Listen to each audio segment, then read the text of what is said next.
last order. Okay? Now there Now, was, do we need to qualify this tape as well? Because this is new tape, right? Yeah, tape 2. So this, we're with Len Weiss. my name is Leonard Weiss. The date is September 27th, It's 9/27, 2006. On board the, On board the Intrepid with, with my very good friend right, good friends. and a gorgeous young lady. Mostly the gorgeous young lady. There was a very, very important, there's two missions I'm going to discuss at this point. Mission 1 was we were coming back from a raid and we get a call from an army, the 6th Army, one of their groups, that they're cut off and they're being decimated, and it's in the afternoon, and they're worried that it's going to get dark and the Japanese will come in and kill the rest of them. And flight leader said, well, we don't have any bombs. We're finished our mission. We're on our way home, and we don't have too much time, with the gas and everything, because this was a longer flight. And he said, well, you got to do something. Anything you can do. He said, well, give us your coordinates. And one of the coordinates was an Irish nunnery that they had over here. And the Japanese were in a wooded area. And so the major flew around a circle, said, follow me. He made a circle. And I'll never forget this because my hair goes up when I hear it. He said, gunners, put the guns over the port side and fire at will. 15 planes, 30 machine guns, 3,000 rounds per minute. Well, we don't do that, maybe 2,000 rounds. No more Japanese. That same group, and he says, thank you, thank you, thank you. We go back. I'm sitting playing tennis, or waiting to go on a tennis on an indoor court, and I have my hat on, and the ancient guys like us don't see so well, so a guy comes up looking and he says, what is that? I said, that's the Marine Corps. Oh, you were in Europe? I said, no, I was in the Pacific.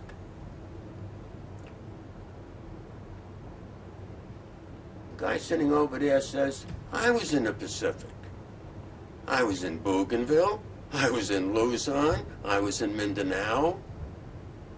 I said, you were in the 6th Army? He said, yeah. I said, I was in those planes that flew around. He says, you saved my life. I owe my life to you.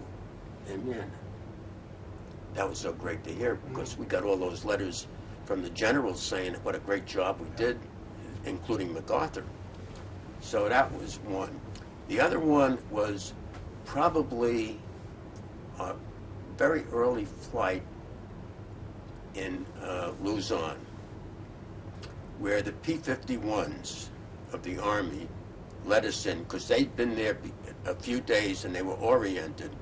In the Philippines, they could say if a town is called St. Marguerite, there could be 10 St. Marguerites, So, lo and behold, there's a major strike. This may be over 50 planes. And the P-51s are leading us in. And man, we really plastered that place. It was a big strike, and I guess it was about a 2-hour flight from where we were until we went through it, until we reformed, got back. We land, we go into debriefing, and man, it's like a riot going on. I didn't notice it, maybe, but of course, by the time I got in there, the debris was enormous. That they took us to the wrong place because they saw people in the fields, women in the fields. And they figured they took us to the wrong town. We destroyed a village. Well, as it's going on, we get the word from not the guerrillas, an observer with the guerrillas, which means it's one of our guys, one of the 6th Army guys. They estimated that we destroyed between 2,500 and 3,000 Japanese troops. So much for not knowing. We got our outfit and a couple of the other, because there's more than one squadron, got the president's citation for that. So that was a really, major. What caused the confusion initially, whether you were going after a rice field? Well, you know, it's hard to really know. I mean, they took us into a place, we bombed it, and we felt, but the Japanese would do that because they're small people anyhow, smaller, and they put a shawl on. The women always wore a shawl over their heads, and they always had a basket. So if they're out in the fields, you think it's women. You know, could be Japs, because they used to infiltrate, and in the now they used to infiltrate that way, and I can't even use it because the language that they used was so horrendous. And so now, my favorite mission. I'm now with a first lieutenant who they make Tail End Charlie, and we go into a mission, and I don't know how we did it. He screwed it up so bad. We are so far from the target. The rest of the planes made their run, dropped their bombs, and they're circling to get ready to go home, and we're still nowhere. Finally, drops the bombs, and we're going this way, and it's jungle, and I see a little bit of a path, and as we're going, I start strafing, and man, I thought I hit an ammunition dump, just all by myself. Never knew it was there, of course. I mean, it was like 4th of July, because the Japanese used to hide their stuff off the road. I mean, on the jungle, you never see anything. And so it was black smoke and white smoke, which means ammunition and fuel. So needless to say, so he got very excited. Holy mackerel. Words are a little more descriptive than that. He says, what are we going to do? He said, we got to get a medal for this. Meanwhile, we're in the trees. I said, fly the goddamn plane. And anyhow, he was so far in the doghouse, I think he had a problem, and he was affecting his. This is your pilot. Yeah, I think he was drinking, and that was his last flight. I think they grounded him after that. You never know who you're. Yeah. But anyhow, I mean, in fact, he was the guy I started with. Yeah. And so that was that mission, and of course, you know, at that point I was considered really one of the real hot gunners, and basically I was probably the worst gunner. I mean, because I never had the training. I mean, one thing we don't get here, and we won't today, but some of the fears that you had and the concerns that you had are sublimated. I'm making a statement. You can say yes or no. But some of the things that you absolutely, absolutely, you participated in. Absolutely, and I want to tell you something. For 40 or 50 years, never thought of it. And my son kept saying, you know, you ought to put it down, you know, because you can always tell a story, but there were no stories. And it was the most difficult thing I did. I just talked. It's 4.5 hours. I would never do it again. Thank you. You're welcome.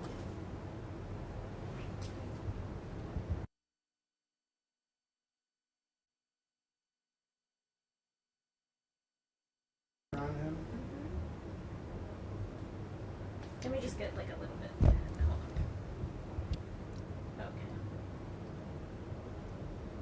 Great. That's Okay, I just wanted to say it's September 27th, the year 2006, of all years.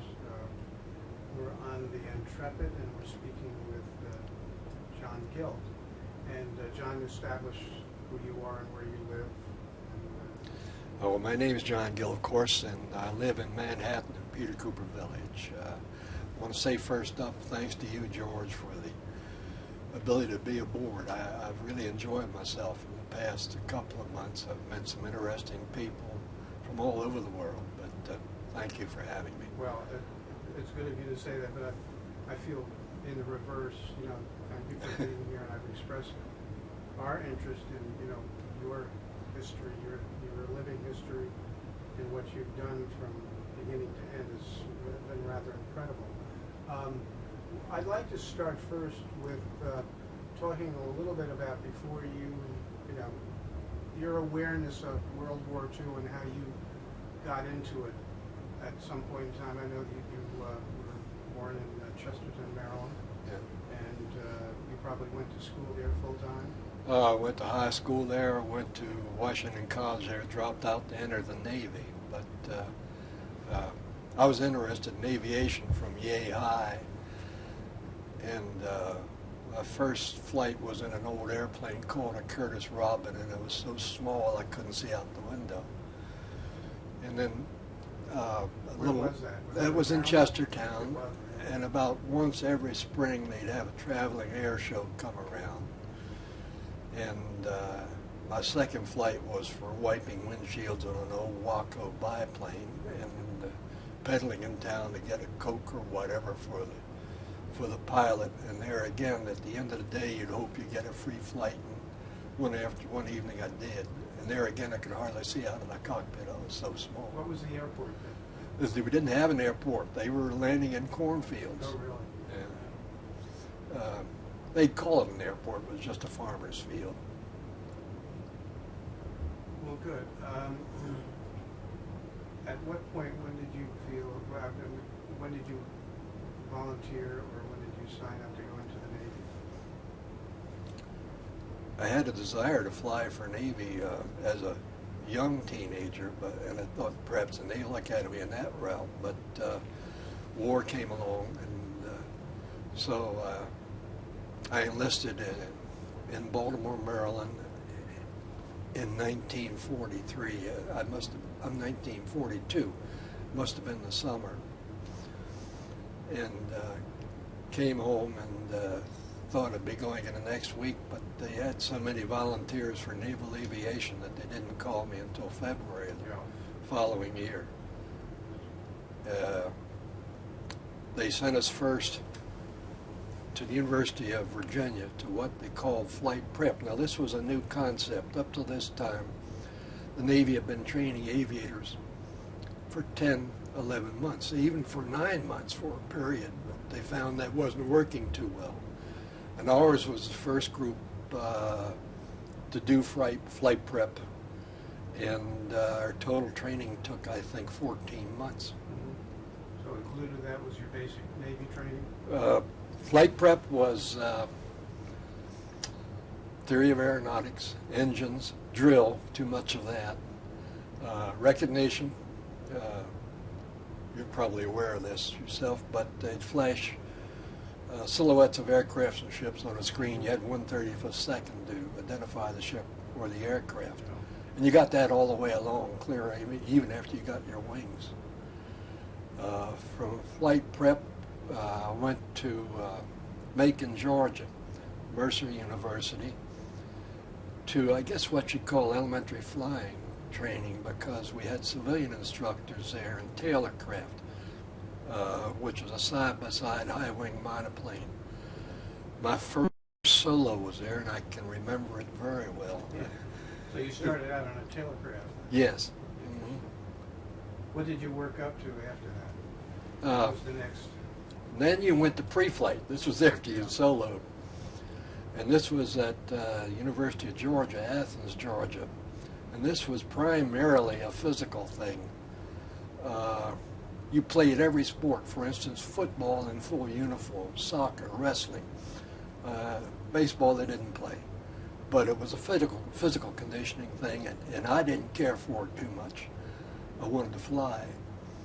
But you were introduced to Navy swimming there too. I think that's where we first exposed to the AAA test.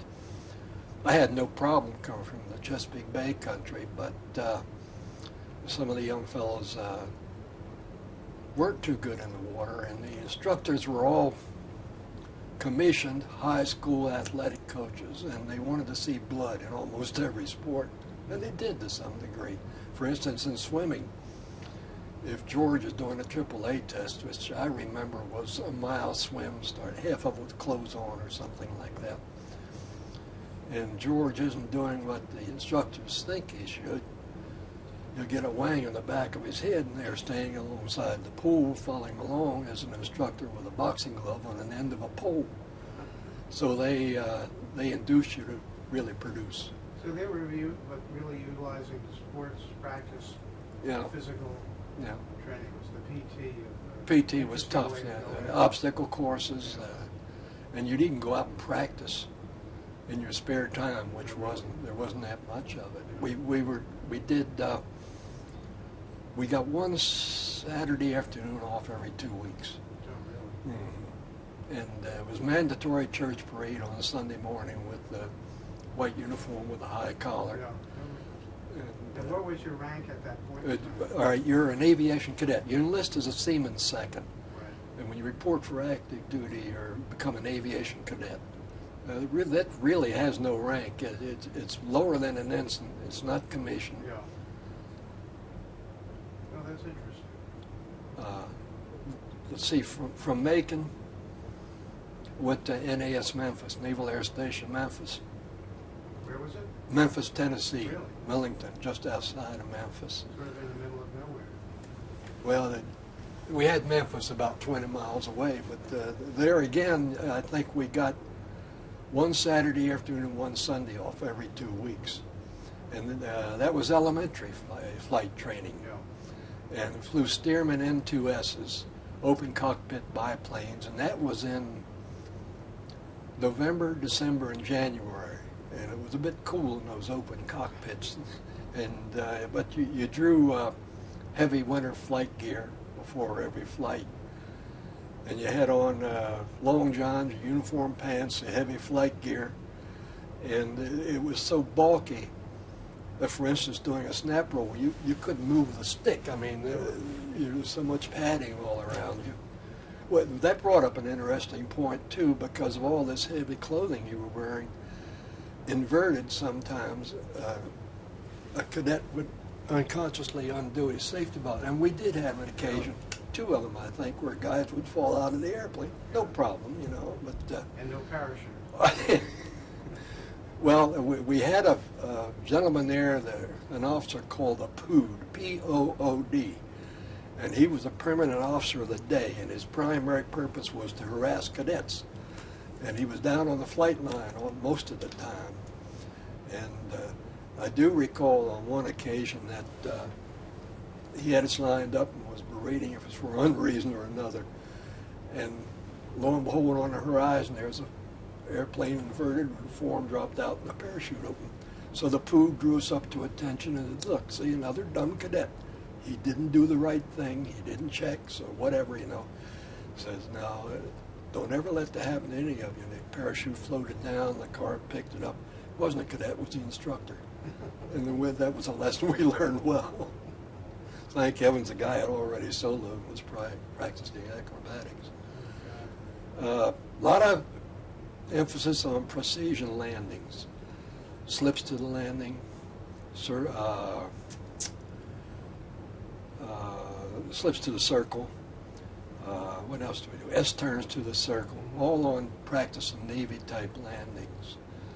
There were 5 stages, starting the first stage, A stage is soloed, and you went to acrobatics, and I forget what the others are, but D stage was night flying, and I remember the instructor there, you were given one duel for maybe 20, 25 minutes in the lower pattern, 500 feet shooting landings.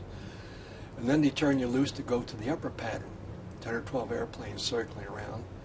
until they called you down. No radios, called you down by I light. was gonna say, what kind of controls did they have? Just lights, flashing lights. They were lights. And there were no runway lights, there were flare paths. And my instructor did a couple of takeoffs and landings, and I hardly touched the controls, but on the third one he says, "You've got it." So, but he did let me follow him through. Now, how would you land at night, though, when you're saying there were no lights, no No, runway? there were flare pots outlining a strip. Yeah. And for the final landing, there were floodlights at the downwind side, but the others were all dark landings.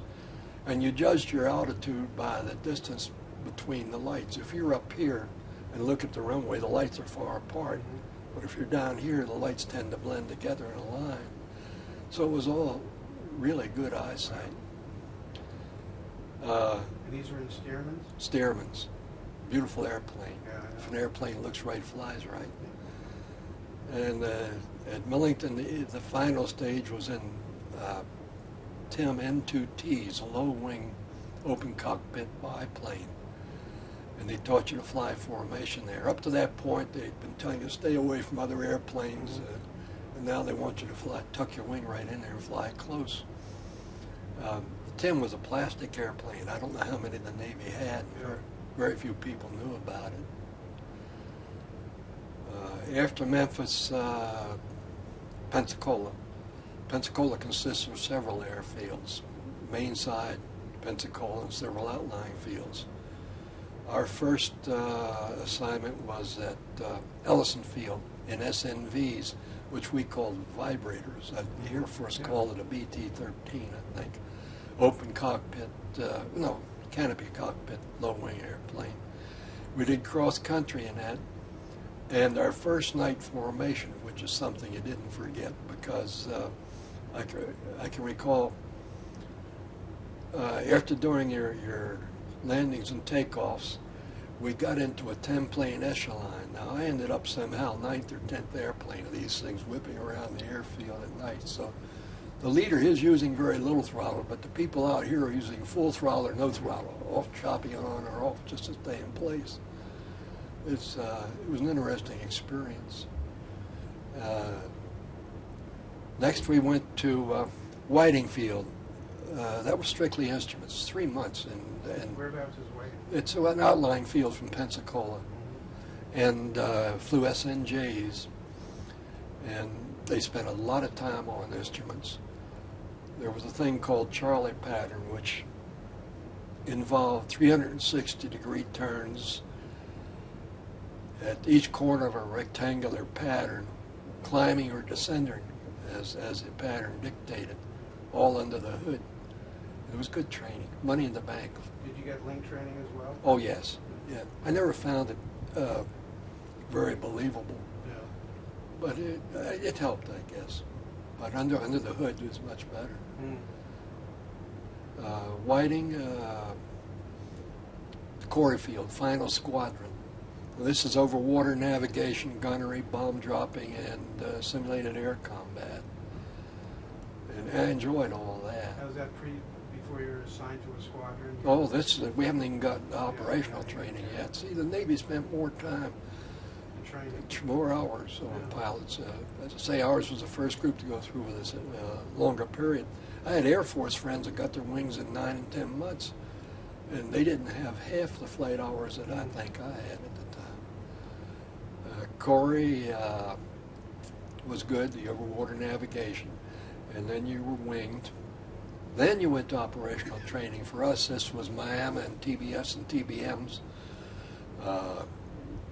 Opelika, which is about Well, you really got around them. yeah.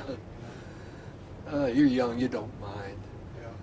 But that was strictly operational glide bombing, torpedo, simulated torpedo drops. A lot of FCLPs. By this time, you're aware of the fact that you're going to fly from an aircraft carrier. FCLPs, field carrier landing practice. The Navy had taught you. Were you flying the finals on a turn, or were you flying straight in? I don't understand. In landing, and I hear the story that Corsairs needed to have the turn to see the Yeah. deck. Yeah, because of the long nose. Yeah, the nose is so high. Mhm. But it's the constant turn approaching the carrier. Yeah. But you did a lot of this on land, and the Navy had been teaching you that airspeed and altitude are money in the bank. And now they say we're going to teach you to fly the Navy way from the carrier deck. We want you to fly low and slow. Yeah, right. So you stagger around this pattern with the cow flaps wide open, the engine running hot, gear down, dirty condition. And we were burning 90 octane fuel. There was no 130 octane available. And that was not a good thing because the engine didn't like it. It would overheat, occasional engine failure. You can belly that TBM in though very easily. So I can remember one casualty doing all that.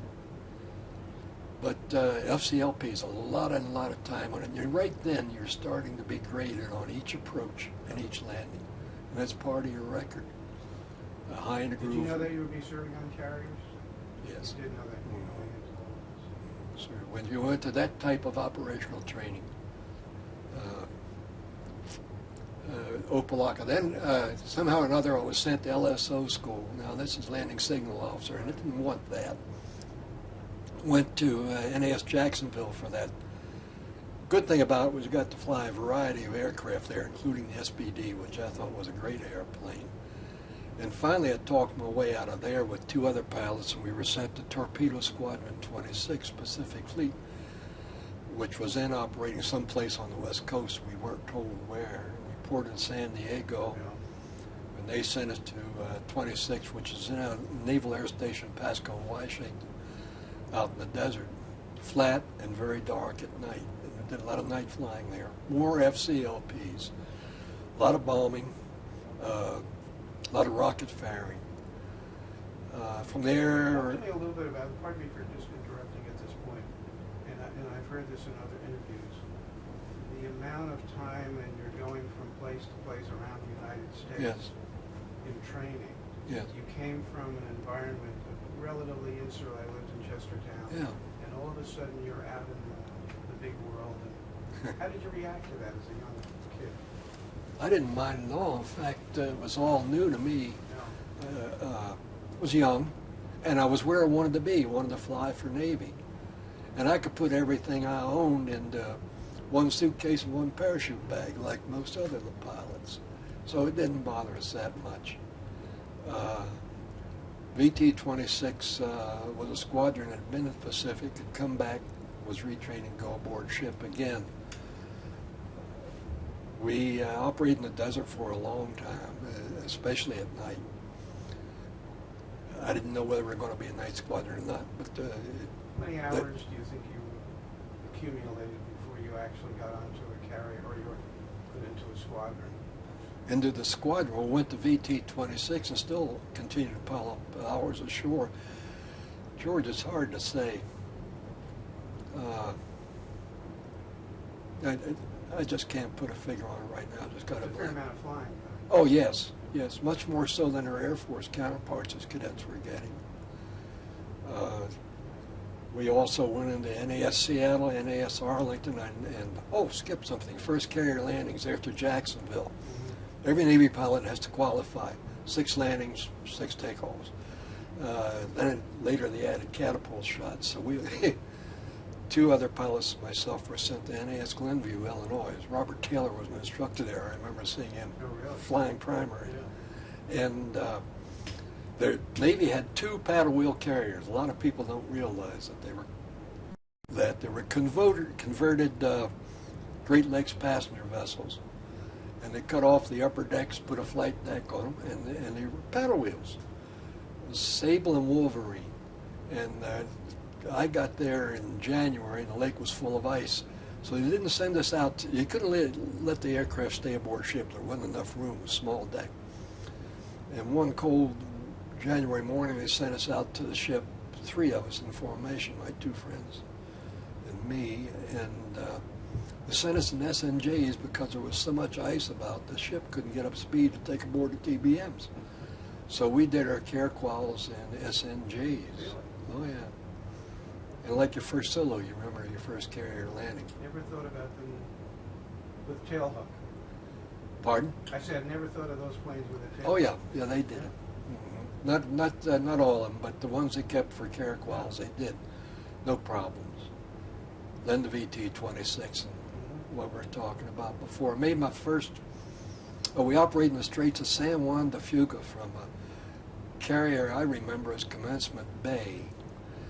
And we were doing flight deck operations night and day out there for the most part. It's funny how little things come back. We finished operations one rainy afternoon, pulled into, I think, Port Townsend Harbor out there. And they said they needed somebody to fly the guard mail to the Naval Air Station in Seattle, 100 or so miles away, I guess. Well, at that time I had a young girl in Seattle, and I said, well, this will give me a chance to get ashore and have dinner with my friends. So ship's anchored. So they asked for a volunteer, and I've been told never to volunteer for anything, but it never occurred to me they were going to fire me off when the ship was anchored. I'd never heard of that.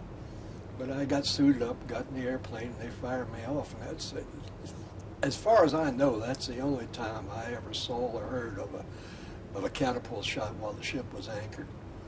Did get to Seattle, had a nice dinner with my lady, flew back dawn the next morning. That was a hydraulic? Yes, Wow. yes. We have the British Royal Navy to thank for a lot of things you see aboard Intrepid. Yeah. The steam catapults, the angled deck, the mirror approach system. That's all British, but these were hydraulics. I don't think steam catapults came about until, what, 50s or 60s? 50s. Yeah. My recollection. You then went to the South Yes. Pacific. We, Part of the squadron at the time, were you on a carrier at the time? All right, the carrier was in Santee, is where we spent most of our time, Santee. A little bit about her. There were 4 in the class, Santee, Sangamon, Shenango, and Swanee. And they were converted oiler halls. So we used to refuel all our escorts. But they had a little larger flight deck than a regular CVE. A little wider, but 600 feet? Maybe? yeah, perhaps that. 2 catapults on the bow. And the ship was in Apra Harbor in Guam.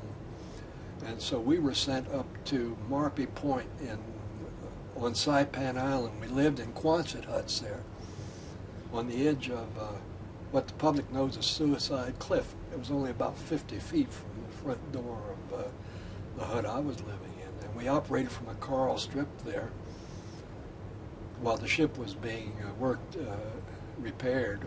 And I met one of your guests here today who was in B-29s, and I remember very well that in the evening these fellas, their B-29s based on Saipan and Tinian, would start taking off, and they'd take off until midnight, and the next morning we'd be up flying about dawn, and they're just coming back from Tokyo. And I do remember the 16-hour trip. I had a friend named Charlie Fetters from college who I knew was on Saipan flying B-29s, and one morning when it wasn't flying, I went down to, can't remember the name of the airfield there, but went looking for Charlie, and he'd been lost just a couple of weeks before that. That's the closest I ever got to B-29s. Yeah. Talk us a little bit about the missions that you were flying now when you were down. I mean, you were On Santee? off the Santee. Okay. Yes. I was in our ship was in what they call MacArthur's Navy, the 7th Fleet. We weren't the glamour carriers, the big ships like this. Yeah. And most of our work was ground air support, air searches, and suppressing Japanese aircraft, for most I remember, because this was the height of the kamikaze thing about then. So we'd hit the airfields and try to knock them out before they could get airborne. Searches, you'd do sector searches. You'd be flying alone, your aircraft, but the ship is divided into 360-degree pi sections. Your section might be to go out 150 miles, do a cross leg, and then come back to the ship. to what they call point option. Well, point option is where the ship is supposed to be when you come back. Now the ship may go off gallivanting hither and yon for a couple of hours, but it wants to be at point option when you're due at point option. So the flights were scheduled to return with a minimum of fuel aboard. And I do recall an instance where a fellow ran out of fuel after catching a wire and he couldn't taxi forward. They cut it that low. Wow. But your navigation training was good. You did it all yourself. What did you have to find the ship? Were there any directional finders? We didn't use a radio. That's a big difference from what came later. We had a thing called YEZB, which is good for, it was a radio homing device, good for maybe 50 miles. But there was no radio communication between you and the ship unless you spotted something that they should know about. Then you break radio silence. A good Navy squadron that's been flying together for a period of time doesn't have to use a radio. Just nods of the head, hand signal, straight ahead, check your fuel, and various things like that. Didn't have to talk, and that was a sign of good radio discipline.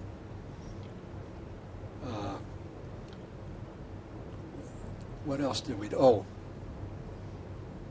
we ended up going to Wakayama, Japan. Oh, but as the war ended, we were off Okinawa, and we're still doing sector searches for the most part.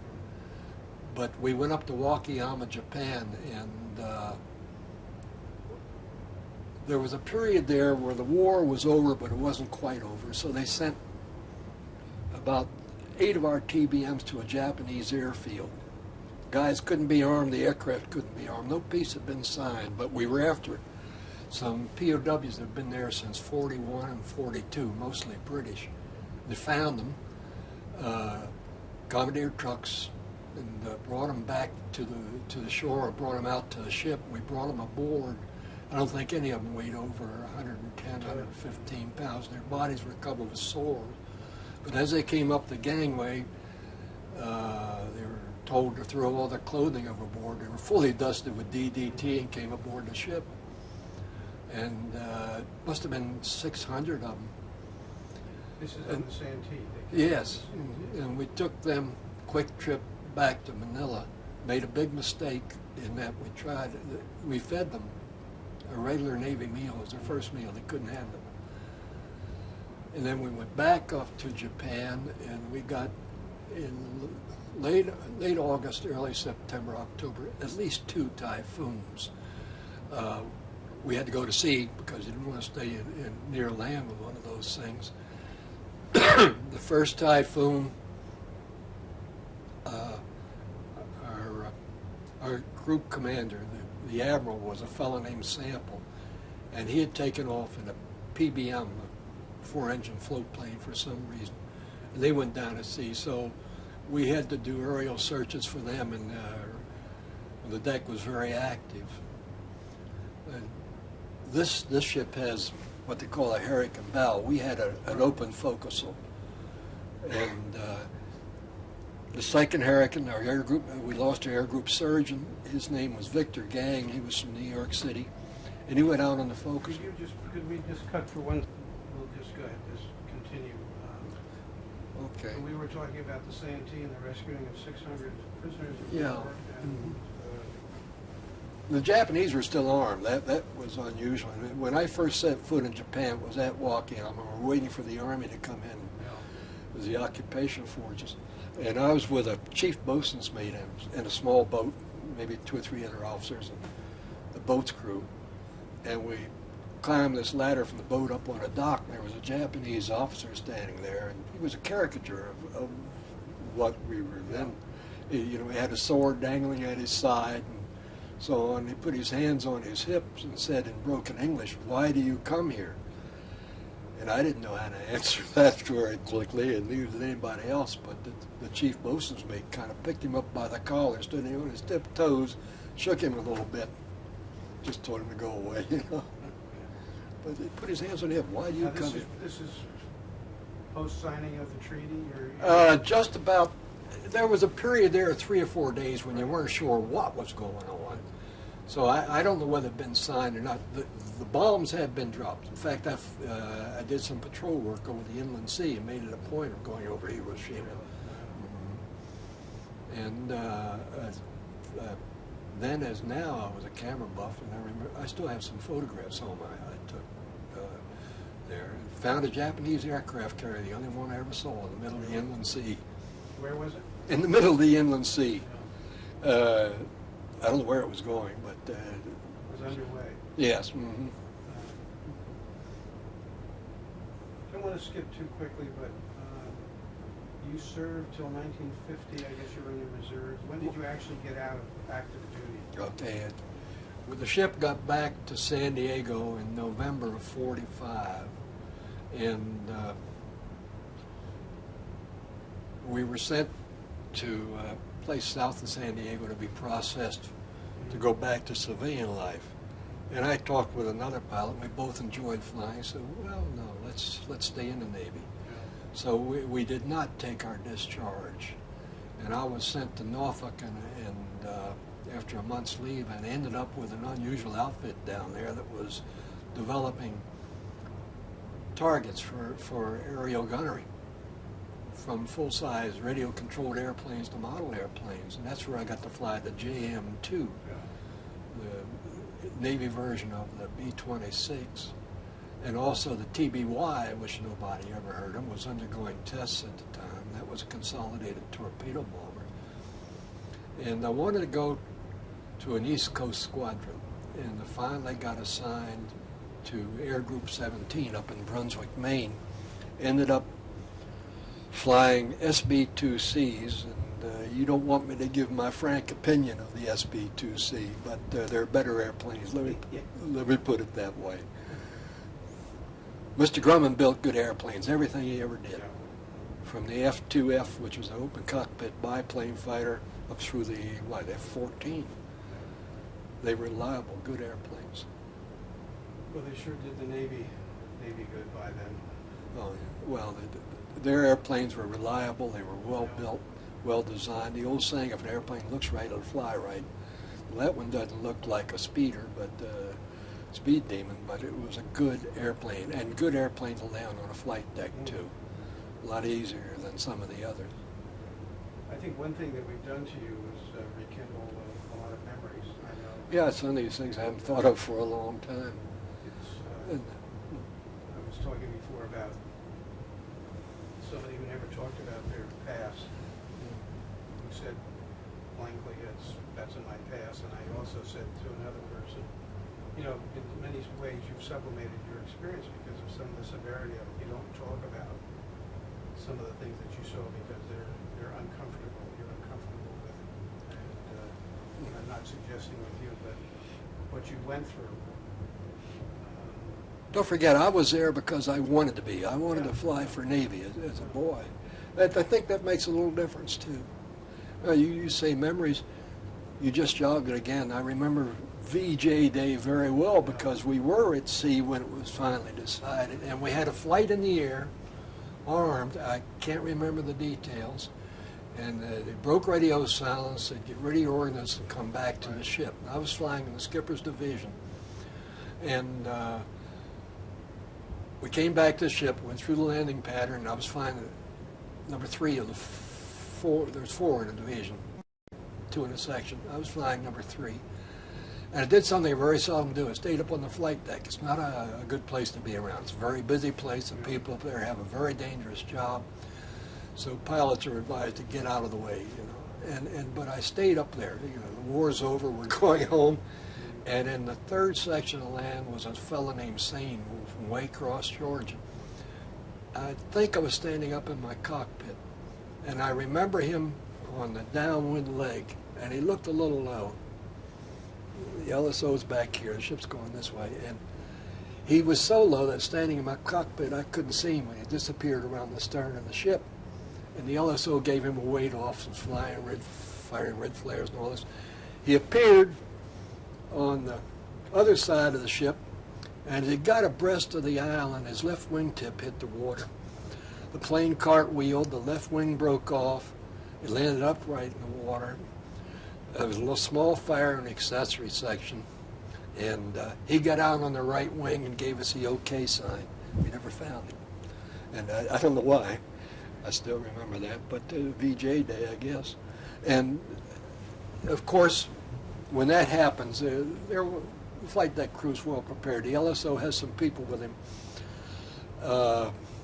One of them immediately throws over a smoke flare when he sees a plane going to drink. Another one throws over a dye marker and an inflatable life raft. So the spot is well marked where the ship was when he went down. And that night at dinner, this was Dr. Gang, the fellow we lost later in the typhoon. We're curious, what happened to this young fellow? What happened to Butch St? He said, well, when the plane cartwheeled, he underwent terrific G-forces. He could have snapped his neck. And this is the way he explained it. Under certain conditions, you can walk around with a broken neck until you turn it a certain way, and then the sharp bone will sever the spinal cord. But that I do remember about VJ. And the other thing brings a smile. That same afternoon, because the war was over, the captain announced that every man on board could have 2 cans of beer. Now this is a big treat because the Navy was dry. And so we were given 1 can at a time, and some young enlisted sailor had his 3/4 of a can and walked in the open elevator pit and injured himself. We didn't get the second can. We could go on for a No, long time. no. But I want to thank you for sharing your thoughts with us. And there could be more some other time. And I'm curious on your reaction, coming back here as a volunteer. You and I had a conversation and not realizing that, I said, give it a try, come on over, let's talk. Yeah. And we enjoy having you. It's been my pleasure, really, George. I don't know how much use I've been to you, but It's been great. And one thing I'd say in all seriousness, that and you know full well when you walk around heroic journeys and people see you and they say, my goodness, there's a World War II veteran. I get that. It makes an impression that solidifies what happens here in the museum. Well, people, I've had this happen again today. We'll go up and say thanks. And I said, there were 12 million of us out there. The public doesn't realize that. Yeah. But it's good to see people come aboard. And I've even met 2 pilots from Lapland. Now, it never occurred to me that Lapland would have an aircraft driver. But they were doing instrument training down in Florida. Oh, really? Mm-hmm. Interesting. Well, again, John, thanks very much. George, my pleasure. Dolores, you've been very patient. Go home, do you hear?